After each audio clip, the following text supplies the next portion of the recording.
കേരളത്തിൻ്റെ മുഖ്യമന്ത്രി കഴിഞ്ഞാൽ ഏറ്റവും പ്രധാനപ്പെട്ട നേതാവായിട്ടുള്ള പ്രതിപക്ഷ നേതാവിനെതിരെ ഇന്ന കാര്യങ്ങൾ അടിയന്തരമായി ചെയ്യണമെന്ന് ആവശ്യപ്പെട്ടുകൊണ്ട് റിപ്പോർട്ട് സമർപ്പിക്കുന്നത് വെറും തമാശയായിട്ട് എടുക്കാൻ വേണ്ടി പറ്റുമോ? അതിന് എല്ലാവരെയും എല്ലാ കാലത്തും പറ്റിക്കാൻ വേണ്ടി പറ്റില്ല.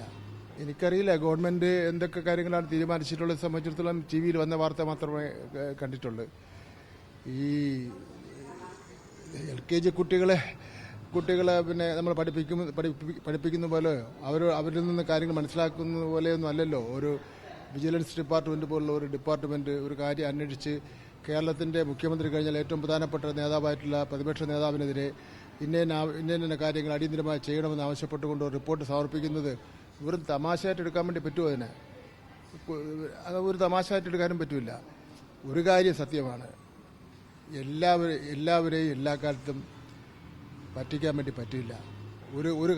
ഒരു സമയത്ത് പിടി വീഴുമെന്നുള്ള കാര്യം ഓർമ്മ. ഇന്നലെ വൈകുന്നേരത്തോടുകൂടി പുനഃപരിശോധന ഹർജി ഫയലിൽ സ്വീകരിച്ചു.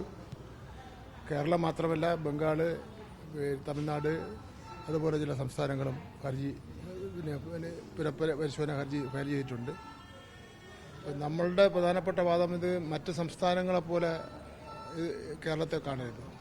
കേരളത്തിൻ്റെ ആവശ്യങ്ങൾ പ്രത്യേകമായിട്ട് കേൾക്കാൻ വേണ്ടി സുപ്രീം കോടതി തയ്യാറാവണം. കാരണം മറ്റ് സംസ്ഥാനങ്ങളിൽ നിന്ന് വ്യത്യസ്തമാണ് കേരളത്തിൻ്റെ പൊതുവിദ്യാഭ്യാസ രംഗത്തെ വളർച്ചയും. അത് കേന്ദ്ര ഗവൺമെൻറ് തന്നെ അംഗീകരിച്ചിട്ടുള്ള കാര്യമാണ്. ഇത് മാത്രമല്ല, അധ്യാപകരുടെ ക്വാളിഫിക്കേഷൻ നമ്മുടെ കേരളത്തിൽ കുറച്ച് മറ്റ് സംസ്ഥാനങ്ങളെക്കാൾ മെച്ചപ്പെട്ടതാണ്. അപ്പോൾ കേട്ടറ്റിന് തുല്യമായി ഉള്ള ഒരുപാട് ക്വാളിഫിക്കേഷൻസ് ഉണ്ട്. അപ്പോൾ അതിൻ്റെയൊക്കെ സ്ഥിതി എന്താണ്? ഈ കാര്യങ്ങളൊക്കെ പരിശോധിക്കേണ്ടതായിട്ടുണ്ട്.